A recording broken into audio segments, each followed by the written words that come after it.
Good morning. You have reached Venus Unplugged. This is your host, Llorraine Neithardt.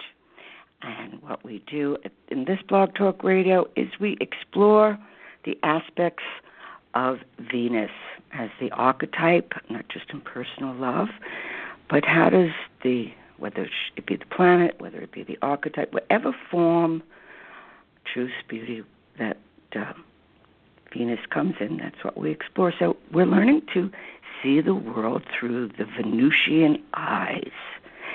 And we were working on the story or the myth of Persephone. And now Persephone has been in the underworld for a while now, getting her training.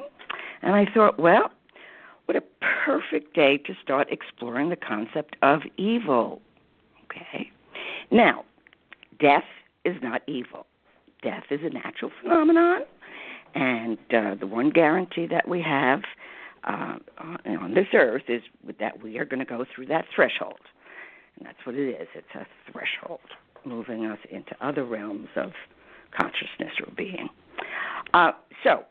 But this thing called evil, now I know it's not a popular subject matter, but we live in unpopular times. And in order to, I want to start exploring this pathology, we could call it. Some people could see it as a disease.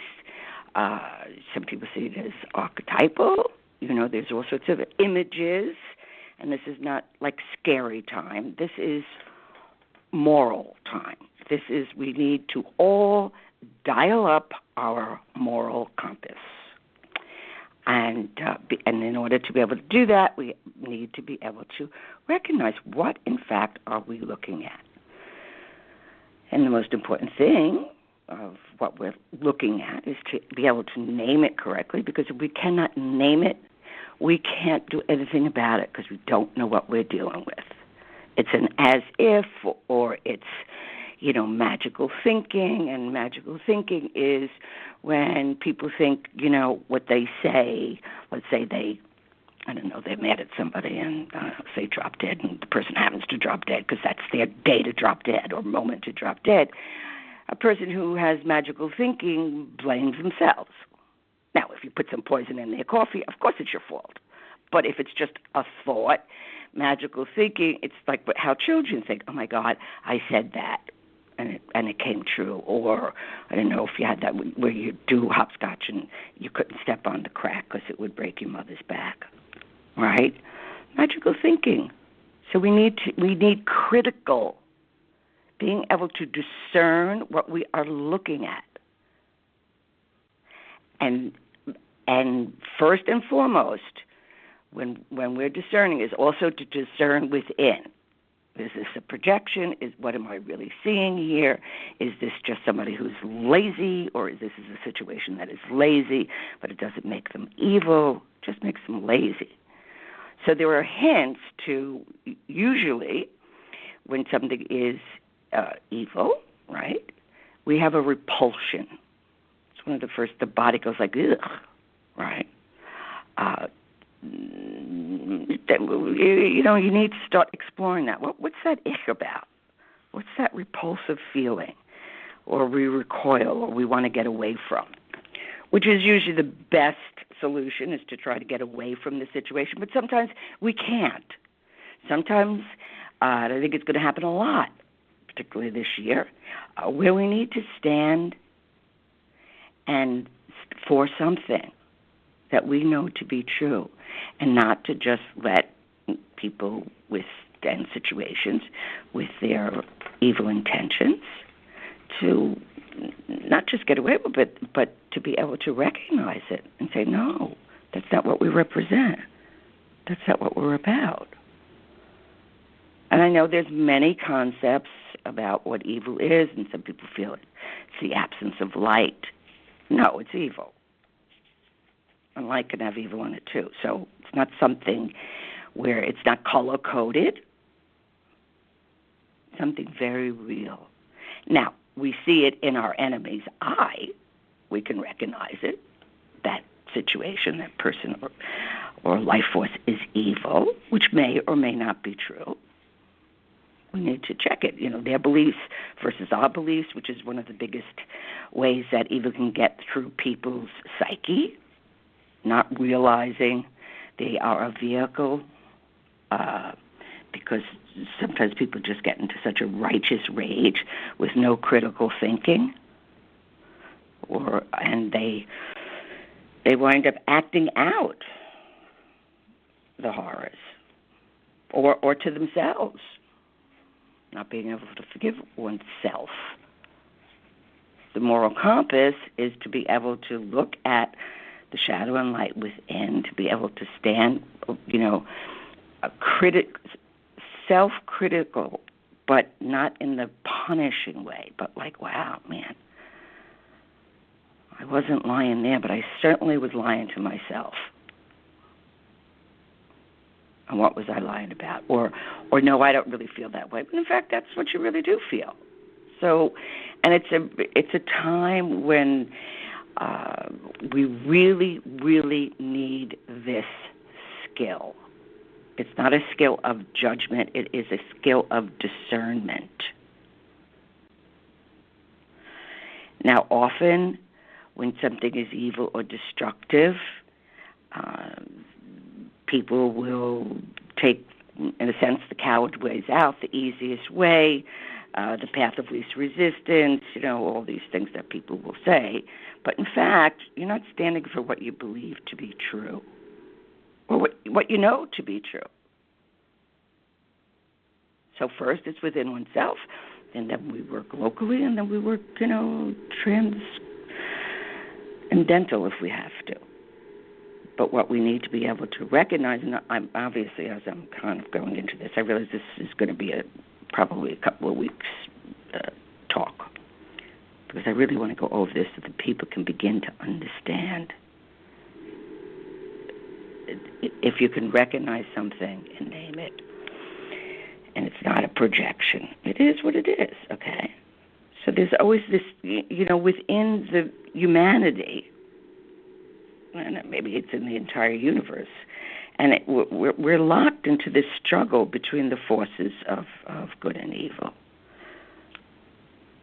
Now, the point is that if we stay balanced and between the two, then, that's what's called justice, okay? We can see both sides. We could see within. We're not choosing one over the other or going into an extreme, because that's one of the catches.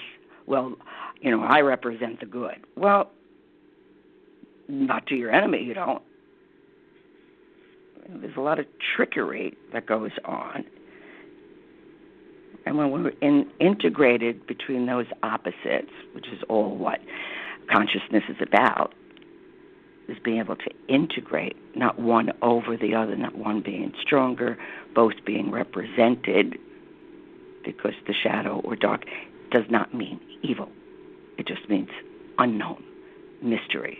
Just like when Persephone goes into the underworld, she's getting her PhD in the dimensions that we cannot see, in the world of mystery, in the place of secret growing. So in that dark place that we can't understand, and it gets a little eerie sometimes because of our ignorance, meaning that which we ignore. To ignore the existence of evil, is immaturity and foolishness.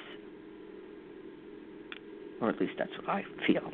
You don't have to agree with me, but that's what I see going on here. And the world is in danger right now. We all need this mature and wise skill of being able to recognize and then being able to deal with. We don't have to jump into battle or run away. We need to see what we see and where it can be changed.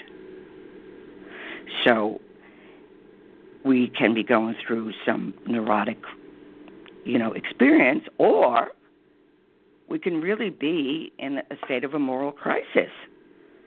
Now, how do you find out? You ask yourself, we always ask ourselves, what am I really up to here? What is this about, and what do I stand for? And being able to play with it, in terms, and certainly your dreams are always going to reveal. Dreams are like the number one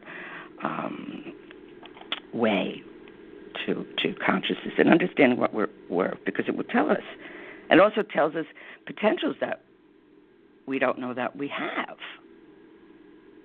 We have a dream of overcoming some minor obstacle. Well, what it's telling you is you've got strength. Stop wimping out, and you've got strength. Or you may need to, you may have a dream of a cat. Now, a cat represents the feminine, all right? But cats are as loving and cuddly and warm. They will scratch your eyes out. And sometimes we need to show our meows, our scratching. Just put people on notice. No, I will not stand for the scapegoating that goes on in this world, which is one of the fundamental evil. Evil loves to scapegoat people, make them carry the sin, because basically it's cowardice. It won't, and a person who they, if there's an innocence, it's an innocence where people they don't even realize they're falling into it, or that they're becoming a carrier. It just starts with like one little, and it's not a wounding. What would that be? It begins with the lie we tell ourselves. Or we can say, oh, no, they deserved it. What you're doing is you're agreeing to scapegoat somebody. And that doesn't mean that people should not be accountable. But, or we have the fantasy of revenge, which is a natural fantasy. Just because we have a fantasy of revenge, lets us know, oh, my God, I really do not feel powerful here.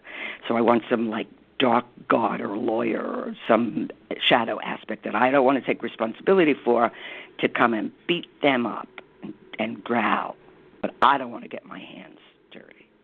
Or I don't want to be seen, most of all, to oneself, of what we're all capable of. But that's part of a moral compass, is being able to recognize, wow, I wasn't so clean there. Maybe I was right, but not really. And in my righteousness, we go to revenge. Well, no. There are ways to deal with things. And most of all, as I said, it's being able to recognize what are we looking at. And just name something, throw your hands up in the air and say, those terrible people or that terrible situation. It's what can I do to heal that situation? Or how may I be able to stand in dignity and strength? I don't have to go into battle, but I don't have to leave a hole in the wall either. The whole world is being called forth. This is one of these epic years of great moral change. And I'm not talking about judgment, and I'm not talking about the Ten Commandments. One's inner morality. What do you stand for? What do you feel the truth is? Okay, now we need to come into consciousness, and so, it's very, very scary to have to recognize. Yeah, but I want everything to be good. Well, all children do. But we learn fast enough, well, that's not always true. When bad things happen to good people, it's painful. So, there's ways that we then begin to realize, because science and religion have separated, and they need to kind of come together. Now, there is a lot of work being done. Some people are beginning to try to figure out evil in a scientific manner, whether it's biological, when people act in a certain way, whether it's an illness, whether it's an entity. But it's an immense mystery. That much we do know. And so this mystery, and if we don't question what the mystery is or fantasize or begin to try to understand, I mean, most people will just take the lazy way out. It's just something they do. It's like, oh, God, I don't really want to deal with that. Or, that's not what I signed up for. Yeah, but that's what is. Who signs up for half of the stuff that happens in reality? But it is. So to just say, I didn't sign up for that, that may be true. But if it's in your life, somewhere you got signed up, okay, because it's in your life. So it's being able to recognize that. So there's all sorts of little tricky little ways that we are lazy or scared. We don't know how to deal with it. Well, that's so big, and I'm so little. Or, well, why is there evil in the world? Because it's God's joke. By the time you figure out what it is, that's not going to help you. It's what we're looking at, all right, and being able to understand that, the mystery of goodness is even a greater mystery than the mystery of evil. Well, how do we choose to be good or moral in the face of immorality? That's a great mystery. So it's all one big mystery. But when we begin to work towards a psychology of good and evil, and we need to investigate human evil and also investigate the goodness in people. That's what. So the problem of the investigating evil is it has its dangers, and so it's correct to be a little nervous. Like, I don't want to look at this, but we can still look at it. We can reflect. We don't have to jump in. All right. And the extreme cases, let's say, in exorcism. But that's not what we're talking about here right now. What we're talking about right now is being able to say that are we in the face of a holy mystery? What are we looking at? Fear and love? So evil, so evil spelled backwards is live, right? It's in opposition to life, and it opposes the life force. In short, and it's the simplest way, it's got a killing energy. And when people overkill, or the punishment doesn't fit the crime, there's an element. Situations can have an element of evil, just a spot. It doesn't have to be entirely evil.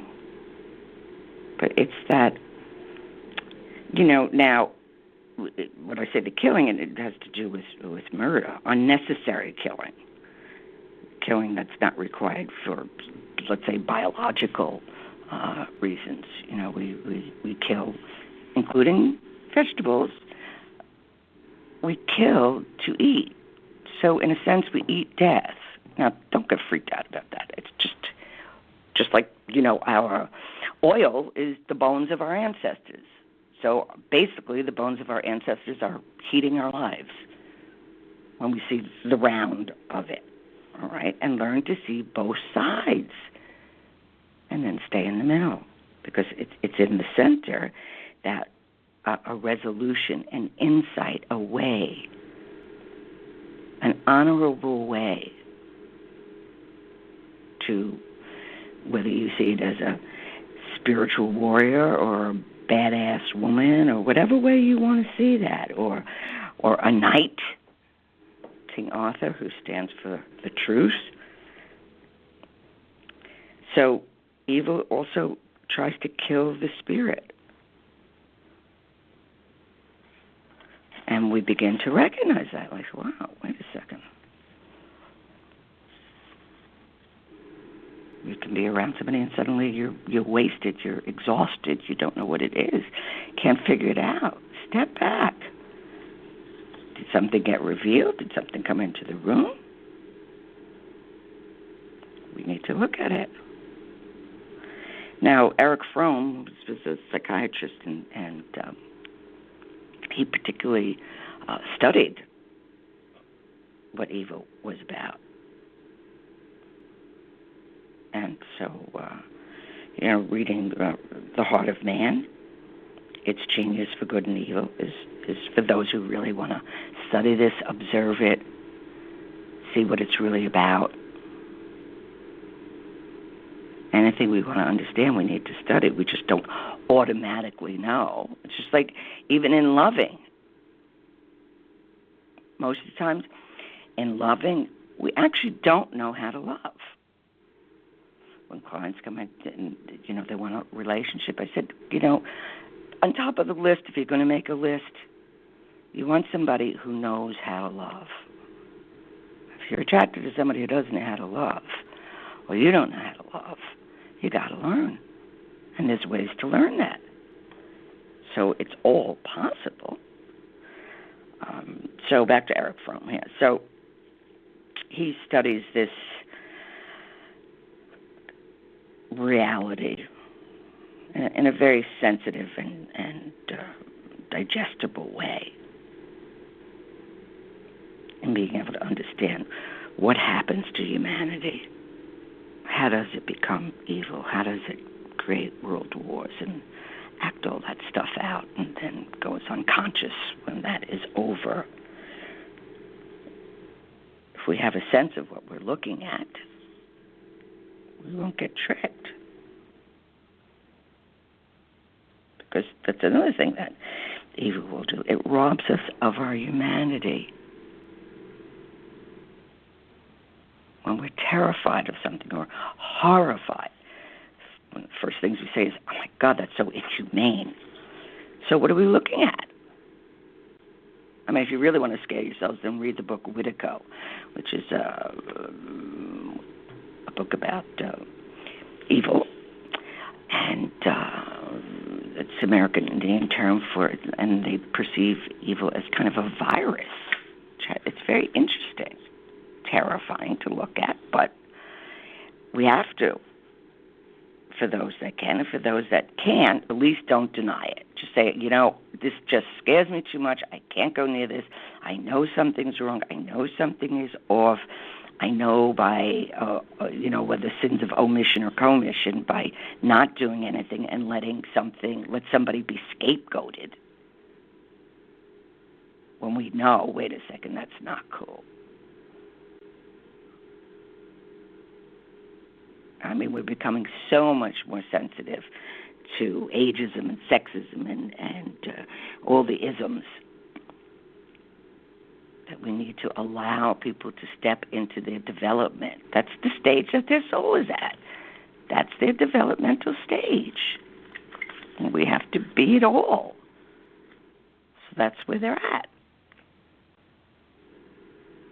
If you've got a lot of opinions about it, explore your opinions. Are they opinions, or are there something that you really came through deep within your own self after self-exploration and beginning to understand what is it that I really represent? Not like, oh, that's weird, and because it's weird, it makes you uncomfortable, therefore it's bad. Sometimes the things that make us the most uncomfortable, like the subject of evil, that's the thing we have to look at the most. Why are we uncomfortable? Do we get uncomfortable because the sun is out or the moon is out? Well, I suppose some people do, but it's just reality.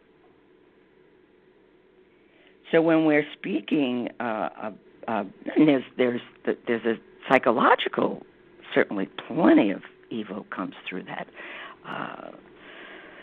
The people of the lie. They're doing something that is so unbearably cruel, but in a way that they don't get caught, or they scapegoat, or they abuse. And if we sense it and don't at least go like, wow, man, that's definitely scary, but I have to see it, then we need to remember, stay away from that person. But also, if, it's in New York, if you see something, you say something. Well, that's true. It doesn't always pan out in your favor. Sometimes it gets you in trouble, or sometimes you wind up being Cassandra. Well, Cassandra is the myth of the one who's given the gift of sight, right? And then she pisses Zeus off, and he says, "Well, I can't take a gift back, but all right, but you'll be able to see, but but nobody's going to believe you." And the first thing people will say, if you're having a Cassandra moment, is, "Oh, you're crazy." Well, you may be crazy, but that doesn't mean you can't tell the difference between truths. It's still true. Crazy people can see the truth. Or sane people with crazy aspects, or crazy aspects in the heavens, like this whole week, where people are going to be jumping all over the place. Step it back. Reflect. What are you participating in, internally or externally? Don't even realize it. So, and trying to help, to help oneself, seriously, through Venus and Eros and Psyche. What is going on here? So from the beginning, no matter what path one is looking at, spiritual path or religious path, that the divine or God created us in its own image. Now, are we going to take that seriously? And are we going to accept the responsibility that we are godly beings and that human life is of sacred importance? Your life, your personal life, wherever you're at, is sacred. Not special, not above, not below. And even when people think or have been taught to think, that they're bad, but they're so bad. Inflation, deflation. It's the same path. We need to recognize that. So when we begin to recognize what this spirit of evil is about, we recognize it's the destroyer. Now, there are times and situations destruction isn't necessarily evil. There is a natural evolution of destruction and building and then destroying again, and these are the cycles of life. But we want to encourage to recognize evil for what it is. And it is a ghastly reality. But there's nothing morbid about it. It doesn't have to be. So the true reason to recognize evil is to heal it wherever we can. That's what this, first message is about, is to be able to recognize it, and if there's some way that we can heal it and make changes. And we begin to recognize that, wait, that's really scapegoating. Why are they putting the blame on me, whoever they're putting the blame on? Really being able to see. And that's one of the biggest things. And people people begin just through, omission. They don't intend to become evil. It happens slowly. They don't recognize it. And one of the biggest ways is that you're not recognizing your responsibility in a situation or how you're contributing. And it's somebody else's fault. No, it's not. I mean, they may be contributing too, but all we can do is heal ourselves, okay? So I'm going to continue on this because it's so important to recognize that this can bring hope for healing and humanity, because it's we're not talking about demonic evil. We're just talking about human evil, which gets pretty close at times. So we're going to recognize and be able to, what is your moral compass, Does it need to be dialed up? How can I recognize, how can I use critical thinking to explore what's going on, not just judge or have an opinion or somebody else tells you and therefore you repeat it. That's all opinion. That has no truth in it. That's just spreading the word. It's like spreading a disease. Did you really look at that? And what is your truth? How do you stand in that? There may be some aspects of that opinion that appeal to you, but is it all true for you, or are you getting manipulated? Are you getting, sound bites that sound good, but the motivation is not? We feel it. You don't want to feel it, but we feel it. So, till next week, I'll cook up some more Live Spell Backwards. Bye-bye.